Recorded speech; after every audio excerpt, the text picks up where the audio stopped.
Thank you for tuning in to another great episode of A Voice for All. I am your host, Jamila Gamble, and as always, I'm always asking you guys to stay connected with me. There's the Jam Fam, facebook.com/Miss Jam Gamble, and you could also tweet me at MissJamPCCS. I love to hear from you guys. Like I said, half of the guests I find is because of you, and the guests I have right now, we actually met at our union meeting. Please join me in welcoming Virginia, who pretty much runs the Peel District School Board, because you've been teaching with the board for 26 years. So as long as I've been alive. Wow. That is amazing. How does it feel being a part of such a established organization that is essentially building our future? Oh, it's been a terrific career. I've really enjoyed this board. It's very forward thinking when it comes to our special students, and it's been a great career. What brought you into this? Because I know sometimes people say, oh, you know, I had a relative. Is there something that led you down this path? There really wasn't. I was volunteering. I was a stay-at-home mom, and I was volunteering in my children's school, and I just seemed to be doing everything, and people said you should get employed and be paid for what you do. And lo and behold, a principal said, and you'd be great with our special needs kids. So I got involved there, and so it was almost like a history. natural calling. It really was. So the 25 or 26 years you've been with the board, how has the multiple students, because really it has been so many students you've inspired, how has that shaped who you are? Oh, it's been amazing. They really have touched my soul. It is a calling. I really believe that. I think people should be in the job because they're passionate about these children, and I've always worked at the elementary level, so I've gotten them when they sort of begin in the system, and help to carry them through to the next level. And so being in this field, obviously there is moments that are very trying, and you know, there is that high rate of burnout. What do you do to kind of just let it go at the end of the day?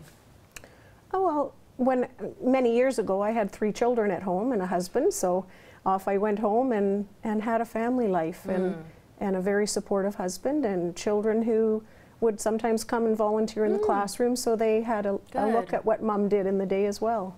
So day to day, what does your day to day look like? Because we've had tons of ERFs on the show before, and we all know that we wear multiple hats, whether it's OT, PT, speech and language. What's your day to day look like? Our day to day. Well, helping with basic needs of dressing, sometimes toileting, feeding at times, giving them some sort of academic program if they're able to handle that, and definitely the socialization. That's a huge part of it. And the type of students that you work with, are they predominantly, say, autistic, or do they have a variety of other disabilities? I've had the pleasure of working with children with all sorts of needs, but I would say predominantly my career has been touched by children who are autistic. Okay, so with that said, yes, you are the educator in the classroom, but what lessons have you learned from your students? Oh, all sorts. Tolerance, to be inclusive. They show sides of them that people wouldn't know if they didn't take the time. Their abilities that they have, even though they have great challenges at times, they can come across with these wonderful little lights of ability. And I want to just go back on that. You're saying things that people would never expect them to even possess. Give me an example of that. I had a little boy who was very, very autistic, nonverbal. We used to call him Tigger because he bounced everywhere he went. I can imagine that. And he was a joy, but nonverbal and difficult in a mainstream class to fit in as far as the routines. Right. However, one Christmas season, all of a sudden he started singing Christmas carols in perfect pitch and saying the words, dropping a few consonants here and there, so it did sound a little bit jarbled, but was totally clear. And it was one of those real It's a Christmas miracle. Aha moments. Wow. And he actually sang for the school at an assembly, and I don't think there was a dry eye in the place. I was just going to say, I'm super emotional when it comes to things like that. I have a box of Kleenex, and you can't help it because like you're celebrating that student's accomplishments. Absolutely. Wow. So what's been a trying moment for you that you're like, okay, how am I going to get through this? Because I think there's this misconception that, you know, we're in this field and we must have you know, the patient of a saint, and nothing affects us. But there must be some days that there's just certain things that you're like, okay, how am I going to get myself out of this? Well, for sure. I had another student who was challenging and was physically aggressive to me, not to the children, but to me. And also I would sometimes have to do lunchroom supervision for the class.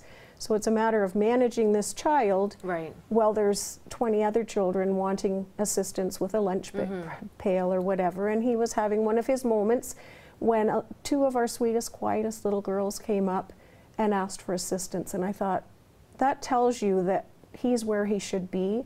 They didn't even blink at the fact that he was having his little meltdown and Mrs. Shaw was handling it. They still were comfortable to come and get help. And that also shows that they trust your abilities. Because if they saw a student doing that, they might go, whoa, what's the teacher going to do? But because they know Mrs. Shaw knows what to do, they're like, okay. Exactly. You know, have your moment.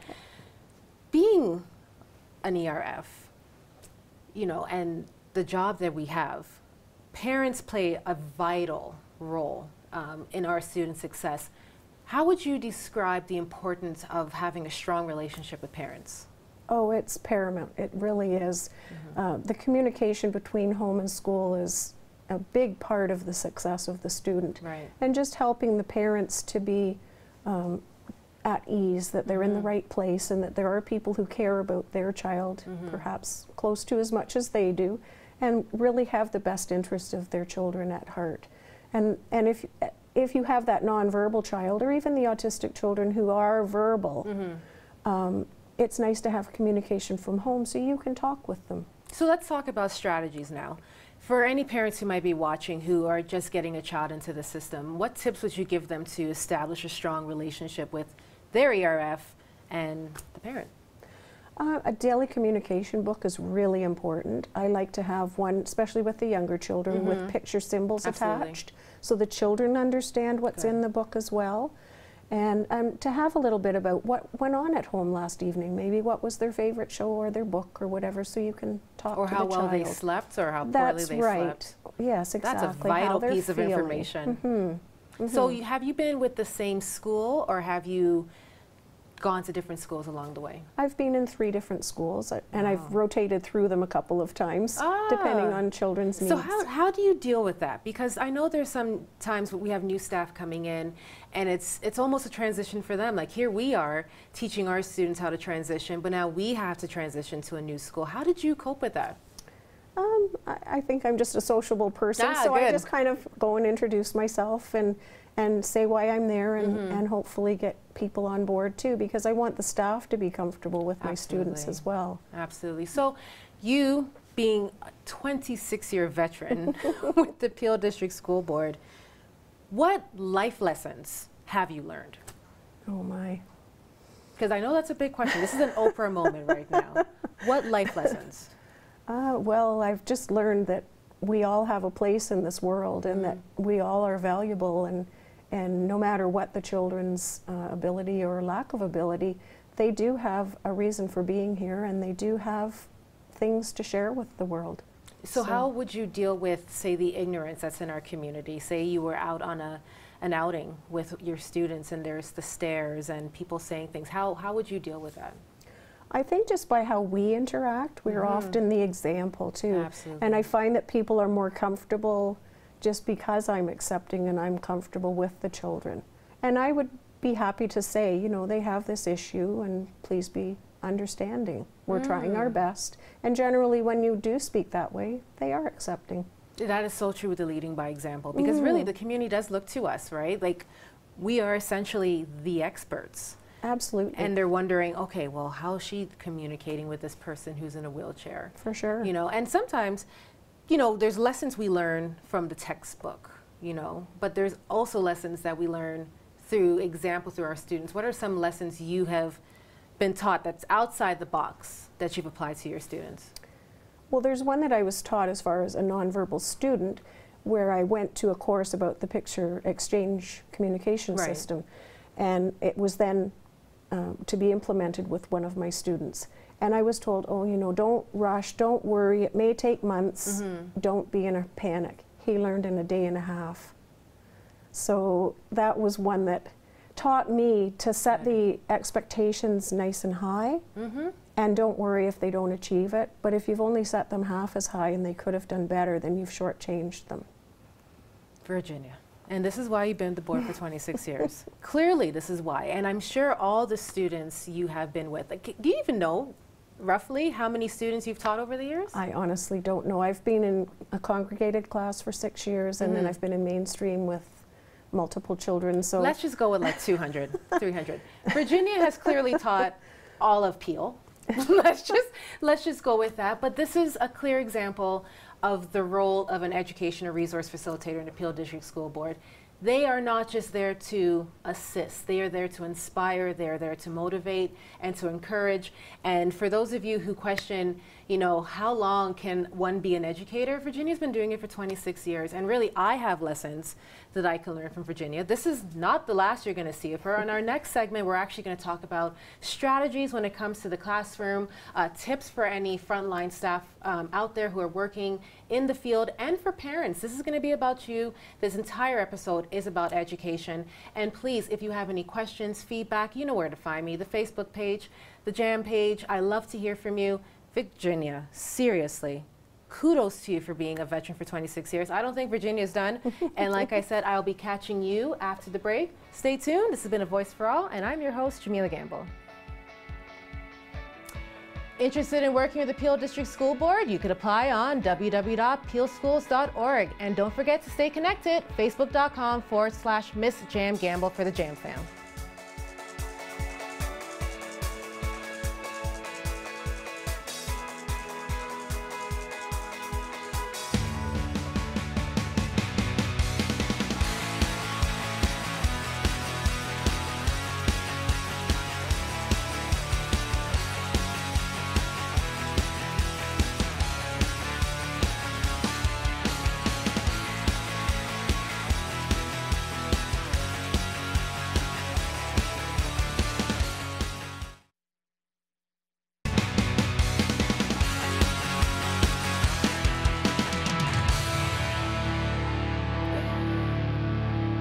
Welcome back to A Voice for All. I'm your host, Jamila Gamble. On this episode, it is all about education, and I have the perfect guest here with me, Virginia Shaw, who is a 26-year veteran of the Peel District School Board. Some days I want to retire, like tomorrow or next week. Virginia's been doing this for 26 years, so I think I could keep going. So what we're going to be talking about is the tips and tricks of the trade. Especially with us being ERFs, we have to be constantly on our toes. So I thought maybe for the first couple of minutes, we could swap some stories. All right. Through stories, people learn. So I had a student once who the only way I could communicate with him was through his teddy bears. We had a 2-hour standoff, like hostage situation standoff. He had punched a hole in the wall. The whole works. He said it was all my fault that he was upset. I took away his waffles. Jam is evil. The only way I could get through to him was through his teddy bears. So talking to his teddy bears, I asked his teddy bears, was it nice that you spat in Jam's face and tried to throw a chair at Jam? And you know what his teddy bear said? That was mean. Matthew shouldn't have done that. So that was the one story I love to use because I always get the job when I use that story. And it actually taught me not even to think outside the box, but to think outside the building, outside the province. Because a strategy like that, who would even think to communicate with bears? Do you have any stories that really at the end of the day, you're like, how did I even get through that? That's a tricky one. There's many. I know, 26 years, you must have a book. One that was actually using our basic pieces of information we have. We had a little student who was nonverbal and who banged his head on the wall all the time to the point he had a welt on his head. Like the goose egg, right? Yeah. And very frustrated and very behavioral. And as soon as we introduced picture symbols to him, communication. Again, he could communicate, and it was just remarkable. His behavior changed radically. He stopped banging his head altogether, and that was the beginning of his communicating. And the reason why Virginia and I are actually talking about stories, because I've seen too many times people throw in the towel and they see a particular behavior and they go, well, that's just a behavior. if you're in this field, the first thing you were taught is behavior is communication. So if we as frontline staff stop, take a second to analyze the situation, we could go, why is this child banging their head on the ground? Absolutely. Do they have a headache? Are they frustrated about something? Is it communication, right? There's a reason behind everything. And I think it's really important if we all, just like I said, stop and freeze for a second and go, how can we determine this? So what's the one tool that we use in the school system to help us determine behavior? Do you use the function, is it the functional assessment? Yes. Okay. Yes, and how for sure. handy do you find that when you use that with students? It's very informative. You're able to track down when behaviors happen and what causes a behavior Right. and that sort of thing. And we can see where their strengths are and where their needs are by the time you've gone through that. And sometimes with needs, like you said, it is communication. So which brings me to technology. 26 years. I I have know. to keep saying this because like I said, there's some days I want to retire. 26 years ago, there was no technology. You No. were using PEC symbols. You were using maybe sign language or, you know, writing little notes on pieces of paper. But now we have iPads. Absolutely. How has technology changed the face of education? Well, it's certainly beginning to change. I mean, I have students right now who have the iPad and they're just working away on that. They don't need anybody helping them. Even when we just had the standalone computer in the Yeah. classroom, I had a boy, well, the one who learned the Christmas carols, who was nonverbal and he really couldn't communicate at all. He could get on the computer all by himself. He had several of his favorite sites and he would just type in what he wanted and away he'd go. What do you think made that happen? Do you think it was just this natural ability or was he motivated? He definitely was motivated. One of his favorites was to go to the Auto Trader site. So he loved the Auto Trader magazine. I and had a that- student who was like that too. That calmed him down. Dad would go out of his way to get the newest Auto Trader magazine, and once it was online, he had the ability anytime he wanted Wow. it to go and I had pull it a up. student who liked looking up vacuum cleaners, and he'd go on YouTube and look up vacuum noises and babies crying. So those You are never two know. interests that an outsider might go, whoa, why is a child fixated with something like that? But to you and I, that's an interest. There is something that is, you know, very picky in there that they've picked up on and they love, and it blows our mind. Absolutely. So in your classroom, a lot of times, even in my classroom, we're finding ourselves making our own resources. What are some things that you find making for your students? Well, definitely I have the schedule for the day, so we have that in a visual schedule. There are all sorts of places to go online and find great resources For free. for free. We do have a couple of ERFs at the board that you can contact and say, I need some things. I don't have Good. time in my day. We don't have planning time. So we really have to do all this on our own time, which we're glad to do in many cases if you can find the time. If you can. However, keyword. there are people, and your resource teacher Yes. as well will come up with some supplies for you as well if you need them.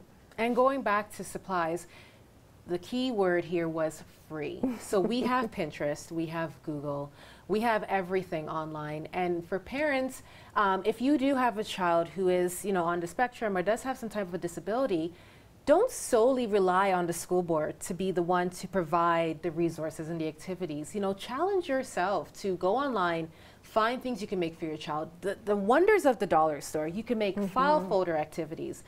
Even just going on Pinterest, there's the file folder activities, there's sensory activities like making goop, making your own Play-Doh.